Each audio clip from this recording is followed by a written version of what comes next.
So friend, आम्ही आलो आहे तिथं लोकमान्य टिळक टर्मिनलला. दिसतंय तुम्हाला, हे बघा. तर इथून आम्ही ट्रेन पकडणार आहोत. तर आम्ही ॲक्च्युली ना घरून 6 वाजता निघालो आम्ही, पण लोकल उशिराने असल्यामुळे आम्हाला जरा वेळ झाला. तर आता आमची 8:15ची ट्रेन आहे. कितीची? 8:35 बघा, 8:35.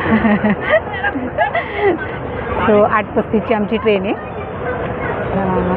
हे बघा ना, किती छान स्टेशन आहे. आम्ही कुठं बाहेर गेलो ना, मुंबईच्या बाहेर, तर आम्ही जास्त CSTहूनच ट्रेन पकडली आहे. पण फर्स्ट टाईम आम्ही लोकमान्य टिळक टर्मिनलला आलो आहे. आम्ही इकडं नाही येत, कारण CSTहून. पण ही ट्रेन ना आम्हाला इथूनच होती. सो बघा किती छान आहे. सो फ्रेंड, ही पुरी एक्सप्रेस आली आहे आमचीवाली. तो 7:30 वाजले. ती 8:15ला इथून निघणार आहे. बघू शकता तुम्ही, आमचा 3rd AC डबा आहे. B2 ना, B1. हां, जाऊया. तुम्हाला जर मुंबईत पुरी म्हणजे काय चारीधामचं एक 10 मिनिट, तर तुम्हाला प्रवास कसा करता येईल तसं मी तुम्हाला सांगणार आहे. चला आमच्याबरोबर. सो गाईज, आता जेवण पण झालं आहे. तर आता भरपूर वेळ झाला आहे, 10:30 वाजले. आता मिस्टरांना पण झोप लागायला लागली. आणि सर्विस खूप छान आहे इथली. AC डबा असल्यामुळे बेडशीट, ब्लँकेट, टॉवेल सर्व भेटलेले. आता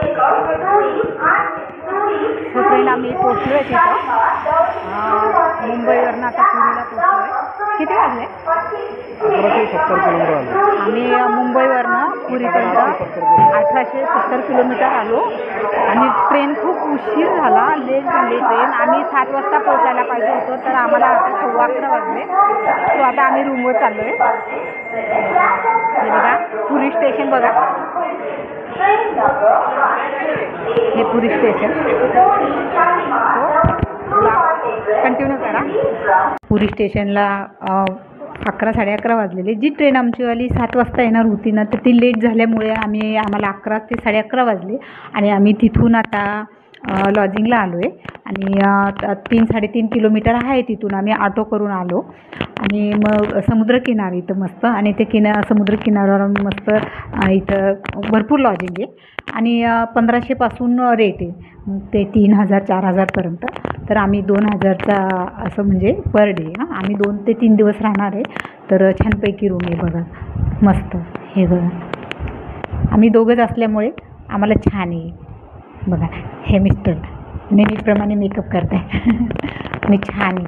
इथं विंडो आहे, छानपैकी व्ह्यू दिसतो. पण आम्ही काय उघडलं नाही, ते थोडंसं गार वाटतं इथं. आणि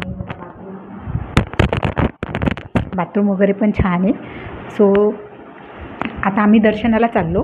आता आम्ही पहिल्या वेळेस आलो, माहिती नाही किती वेळ लागेल, किती गर्दी असते, मला काही माहिती नाही.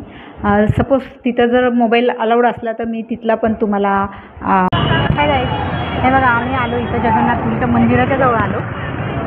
दिसतंय मंदिर? हां, दिसतंय ना? हां. सो माहिती नाही आता तिथं कॅमेरा अलाउड आहे का नाही माहिती नाही. तो असला तर मी तुम्हाला तिथला पण लुक दाखवत. हे बघा, बघू शकता, खूप गर्दी आहे, खूप छान आहे. हे 4 धामपैकी ना एक धाम बोलता येणार, जगन्नाथपुरी धाम.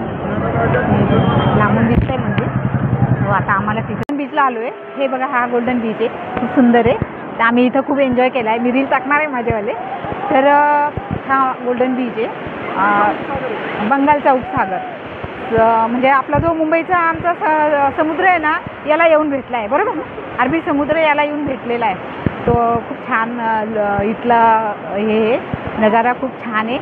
तर जगन्नाथपुरीला जेव्हाही तुम्ही आले तर ह्या बीचला या, नक्की या. कारण की खूप खूप छान बघण्यासारखं आहे इथं, खूप छान आहे मस्तपैकी. आणि आमची लॉज पण एकदम जवळच आहे, 5 मिनटाच्या अंतरावर. आम्ही 5 मिनटं चालत आलो इथे, एवढं छान आहे. सो हा कोणतं? उदयगिरी. हां, खंडगिरी पहाड आहे. आम्ही भुवनेश्वरमध्येच आहे तो. 40 किलोमीटर ना 40. पुरीहून पुरीहून. पुरीहून म्हणजे जगन्नाथपुरीहून 40 किलोमीटर हा पहाड आहे. उंच आहे, छान आहे, गर्दी आहे, थकलो आहे आणि खूप माकड पण खूप आहे इथं. आणि इथं कुंभमेळा भरलेला आहे. आणि आता ना हा 21 दिवसासाठी ना इथं कुंभमेळा भरलेला आहे, त्याच्यामुळे ना खूप गर्दी आहे बघा, बघू शकता तुम्ही. खूप छान आहे, मस्त. अजून पुढे हॅलो गाईज, आम्ही आता जगन्नाथपुरीहून भुवनेश्वरला आलो आहे. तर 40-45 किलोमीटर आहे.